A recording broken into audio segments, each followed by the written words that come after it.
Hey guys, biracial Tiffany here. Today I'm gonna vlog about some questions people asked me in my messaging inbox. But first, I just wanted to say that I usually don't wear yellow, and I put this yellow shirt on, and then I turned the camera on, and I was like, it kind of blends into my skin, which is just kind of funny because people might call me yellow. So, anyway, just an observation. And I also wanted to say hey to Alexei, Kate, and Caddy, Easton Girl UK. I think it's really amazing, Alexei, that you are interested in learning about, what it's like to be biracial because of your fiance. So that's really sweet, and I'm glad you guys are watching. So, the first thing I'm going to tackle is a question that was posed to me by, I'll just call you Queen, because there's a lot of numbers and I didn't write them down, I'm sorry. And she asked me if I think that mulattoes should marry each other and have mulatto families.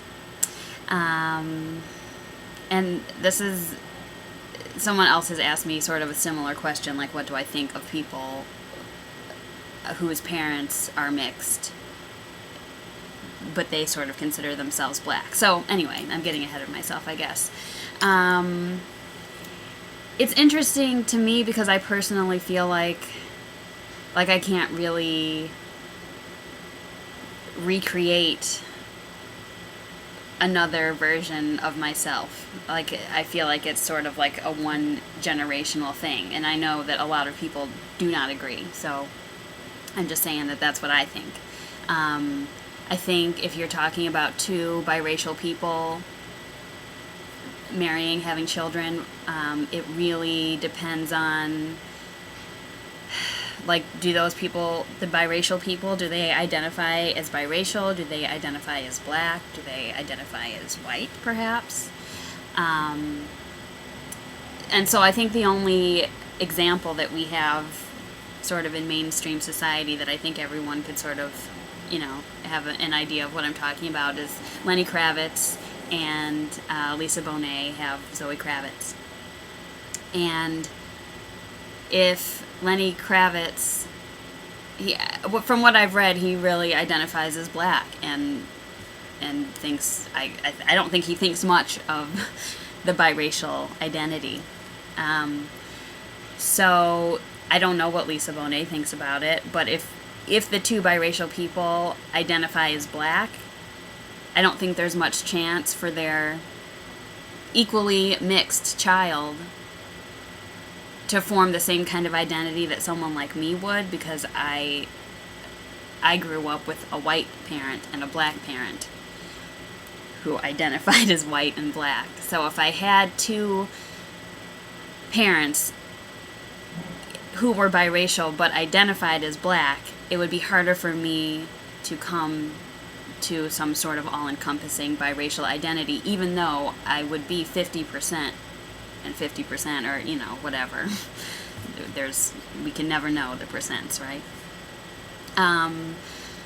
So that's kind of what I think about that, and it has made me sad at times to think, I can't really produce a child like me. It's gonna go some other kind of way. Although I suppose that's really not true, but that is how I have thought of it. And you also said that, and I completely agree with you, that there's a pattern of biracial men dating white women and biracial women dating black men. Mostly generalization here, I'm not saying everyone. And I would have to say that I've only had long-term relationships with white men, but I think that this pattern exists because most interracial couples are made of a white woman and a black man, and I do think that it's just like the natural thing to sort of gravitate towards someone like your mother or father. So most biracial men, most of them have a white mom, so they're with white women, and most biracial women have black dads, so they would perhaps gravitate toward black men. So I guess I recognize the pattern, and that would be why I think the pattern exists, and I definitely validate that that is a pattern. And you also asked, does mixing with non-biracial people weaken the biracial identity? And I guess, I don't know. I guess it goes back to me thinking that really the biracial identity comes from the first generation mixed child like me. And any going, in the direction of whiteness or blackness or adding another culture into the mix certainly does, we could say it dilutes the biracial identity, but maybe we could also say it turns it into a more multicultural identity. It adds something new to the mix. So I really think I kind of expect that only people with one white parent and one black parent would really identify the way that I do. And I am really trying to not expect anyone to identify in any way, because people have expected me to identify as black, and that's not right. So, I really can't expect someone like Obama to identify as equally both, more than one or the other. That's his choice. And I think he's a good man anyway. So, and now I just wanted to tie a little history into this. I believe I showed you this book before when I did the vlog from the car, and I haven't finished it. It's a lot of facts, and it's a fantastic book, but they give examples of two families in the South in the 1700s, and the first family is the mulattoes of Louisiana, who, I'm going to have to read this out of the book, who successfully rejected identification with any established racial order and achieved recognition as a distinct racial ethnic group.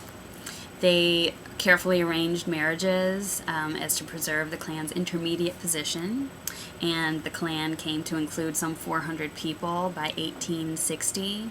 So they rejected marrying blacks or whites, and they wanted these were part of the mulatto elite, I should say, and some were slave owners. The first ones that generated wealth bought their relatives out of slavery, because that would be the right thing to do, right? But also so that they could add people to the clan and the wealth, and they really were quite successful. So this was from the 1700s to the last fact I have is that it was 400 people by 1860. On the other hand, we have the Gibsons of South Carolina who married whites and wanted to just disappear into whiteness. And there were some other facts about them, but really that's kind of the point and how it relates to today's discussion. So I really enjoyed talking about this, and I really, really love getting questions like this. And I think there's a list of 3 other questions, and they will be 3 other vlogs from other people's messages in my inbox, so please don't think that I am ignoring you. I'm really looking forward to making the videos. I look forward to the questions, and I really appreciate people taking the time and the energy to pose the questions and to watch these videos. I really, really appreciate it. One other thing I just wanted to add at the end of this video is, just sort of talking about who we marry and what's the percentage and blah, blah, blah. I just notice, as far as medical issues are concerned, if there is no other reason to study the biracial experience in America, shouldn't I at least have some sort of reference as to what might ail me or something? Because if I just keep believing that I'm black, I'm going to look at a list of things that affect African Americans and think, well, I better watch out for this. But there's a 50% chance that the list of things that Caucasians, are prone to could affect me too. And I would certainly hope that I'd have a doctor that would understand that just because he is gonna or she is gonna perhaps assume that I'm black, that the other stuff really is worth noting and exploring. So I would just really, if people can't grasp that maybe we're culturally both, like, at least, you know, help me out with, like, medical history and staying alive, I guess. That's something I have, like, that is one of my biggest issues with this whole thing, and I cannot believe I didn't bring that up till today, but I didn't. So that's all. Food for thought. Thanks for watching.